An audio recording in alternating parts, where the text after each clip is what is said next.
कल्पना ने घर में देखा तो चिल्ला पड़ी। ये पानी कहाँ चला गया? एक बर्तन में भी पानी नहीं है। कल्पना की माँ साधना जी ने कहा, बेटी आज मुझे बुखार था, पानी लेने नहीं जा पाई। ओ हो माँ, अब पानी के बगैर कैसे काम चलेगा? रुको, मैं कुएं से पानी लाती हूँ। कल्पना ने जैसे ही घड़ा उठाया, साधना जी ने उसे रोकते हुए कहा, नहीं बेटी, पानी लेने मत जा। कुएं के पास खतरा है, वहां रात में कोई नहीं जाता। कल्पना ने कहा, माँ कैसी बात करती हो? मुझे प्यास लगी है, आप इधर उधर की बातें कर रही हो। मैं अभी गई और पानी लेकर आई। साधना जी ने कहा, नहीं मैंने कहा ना वहां मत जा, कुएं के पास आत्माओं का वास है। लेकिन कल्पना नहीं मानती, वह चली जाती है। काफी समय बीता जाता है। साधना जी किसी तरह बिस्तर से उठकर दरवाजे तक आती है। पड़ोस में रहने वाले पारस को आवाज देती हैं। पारस उनके पास आता है। क्या हुआ चाची? क्या बात है? आपको तो बुखार था, यहाँ उठकर क्यों आ गईं? साधना जी वहीं दरवाजे पर बैठ जाती हैं। बेटा, कल्पना कुएं पर पानी लेने गई है, अभी तक नहीं आई। यह सुनकर पारस चौंक जाता है। क्या कह रही हो चाची? तुमने कल्पना को अकेले इस समय कुएं पर भेज दिया। जरा सोचो तो, वहां अगर कोई आत्मा ने उस पर कब्जा कर लिया तो क्या होगा? बेटा, तू जाकर देखा जरा कल्पना को। यह सुनकर पारस ने मना कर दिया। नहीं चाची, मैं नहीं जा सकता। तभी सामने से कल्पना आती दिखाई देती है। उसे देखकर पारस कहता है, लो चाची, आ गई तुम्हारी बेटी। कल्पना, कहाँ रह गई थी तू? इतनी देर हो गई। कल्पना यह सुनकर गुस्से से पारस को देखती है। इसने ही भड़काया होगा तुझे। चल भाग, यहाँ से, नहीं तो अभी तेरा सिर फोड़ दूंगी। यह सुनकर पारस चला गया। साधना जी ने कहा, बेटी ऐसे क्यों करा? तूने जानती है पारस ने हमारी कितनी मदद की है। एक आवाज में दौड़ा चला आता है। सुन बुढ़िया, मैं किसी की बेटी नहीं हूँ। आज के बाद कोई इस घर में नहीं आएगा। तू भी चुपचाप पड़ी रह। ज्यादा बकबक की तो तुझे जान से मार दूंगी। कल्पना का बदला हुआ रूप देखकर साधना जी घबरा जाती हैं। सुबह तक उनका बुखार उतर जाता है। सुबह होते ही कल्पना खेत पर चली जाती है।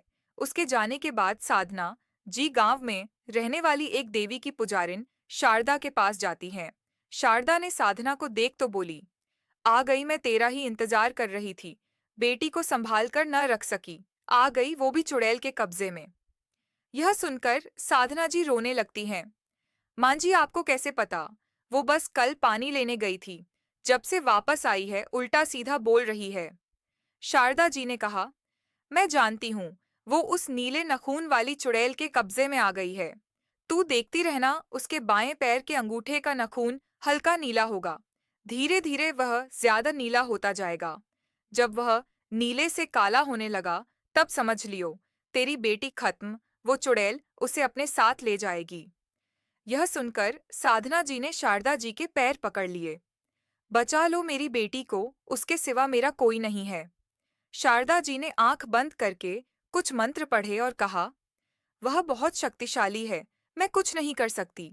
वैसे भी अब उसे रखकर क्या करेगी? वह जितनी जल्दी मर जाए अच्छा है।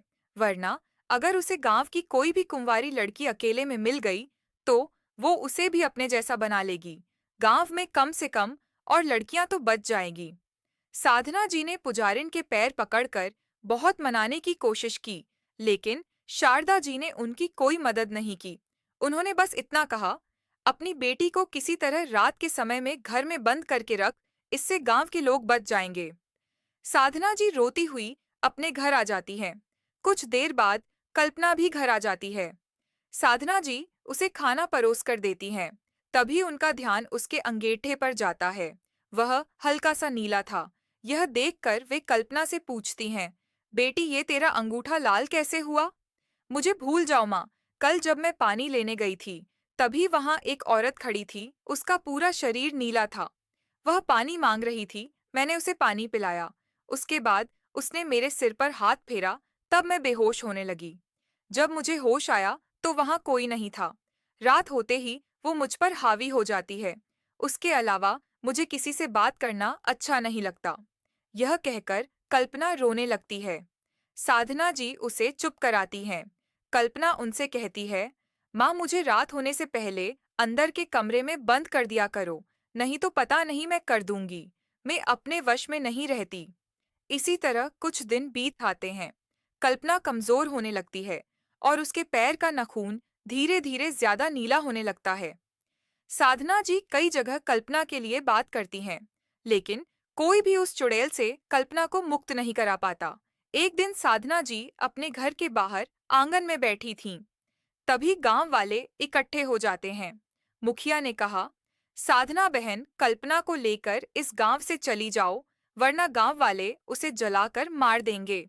साधना जी गुस्से से चिल्लाते हुए बोली, तुम सब लोग उस चुड़ैल को मारो जिसने मेरी बच्ची की ये हालत कर दी।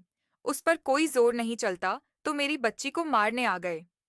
चले जाओ यहाँ से, नहीं तो मैं रात को कल्पना को खुला छोड़ दूंगी। जब तुम्हारे बच्चे ऐसे तड़पेंगे तो तुम्हें पता लगेगा।